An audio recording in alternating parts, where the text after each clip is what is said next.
So let's talk about cartridge selection for your big hunt. Now, I've always run into hunters who, when I say what I'm hunting with, they always tell me about how some smaller bullet works just fine and that I'm carrying too big around or whatnot. So I actually found through my research an article, and I'll post it in the link below, on elk hunting, and they gave me an actual definitive answer to the question of how much power is needed to take an elk down. And what researchers have found out is that if you're going to shoot them from the side through the lungs, that you only require 1,200 foot-pounds of energy. So this will work out to 300, these will work out to 500, these will work out to 500 yards plus. So all these bullets will work on a broadside shot on an elk to hit them in both lungs or the heart. But where it gets bad is when you have to actually fire on an elk and hit him in the shoulder. So there are times when you're out hunting when you want to wait for the animal to turn broadside, but all of a sudden the animal becomes alerted to something is wrong. You can tell it because the animal stiffens up, he starts sniffing the wind, his ears perk up, and you know he's alarmed if you've been watching him.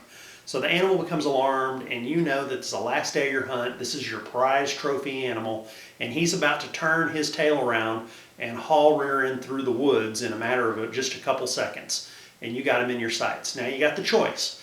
Do I shoot him in the shoulder, or do I not shoot him in the shoulder? And that's where selecting the right cartridge and knowing the distance is most important. So for instance, the 243 will not have enough power at any distance to shoot through an elk's shoulder and kill it. The 308 and the 30-06 round will shoot through an elk's shoulder and have 2,000 foot-pounds of energy at about 200 yards or less. So if they're close range, go ahead and punch them with your 308 or 30-06. Now the 7mm mag, which I've been told by a lot of hunters is an extremely successful round, it has a much deeper penetration. You can actually shoot through that shoulder on an elk out to 500 yards or more. And also the 375 H&H here that I got, which is a dangerous African cartridge, it'll go out to 500 plus yards, although it's not accurate enough to do it. But either one of these bullets, you'd have no problem punching right through that shoulder blade on that bad shot. That's the only shot you got. Also, one other thing to consider is, let's say you make a shot, you got elk fever or bull fever and you're shaking, and you miss, okay? But you don't miss by that much. You just miss the heart and the lungs. But you nick them in the spleen, you hit them in the liver, you punch through a heavy main artery in them with one of these rounds. Well, then the question is will the elk live or survive? And if you have a round that punches through both sides and you have a round that makes a big hole like this 375, even if you don't hit the vital area, but you nick a big enough artery, that's going to allow enough of a hole to bleed out and not close up. The smaller the bullet, the more likely that the hole will close up and the animal won't bleed out.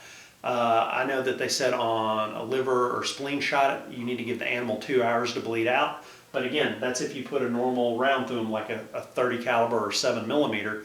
If you put a 375 hollow point that expanded through the liver, it's not going to take 2 hours for him to bleed out. It's going to be much, much faster because the hole is twice the size. So again, these are all important things you need to consider when trying to figure out what caliber and cartridge to take on your hunt. What will work out to the distance you can shoot? What will work if you hit the animal poorly?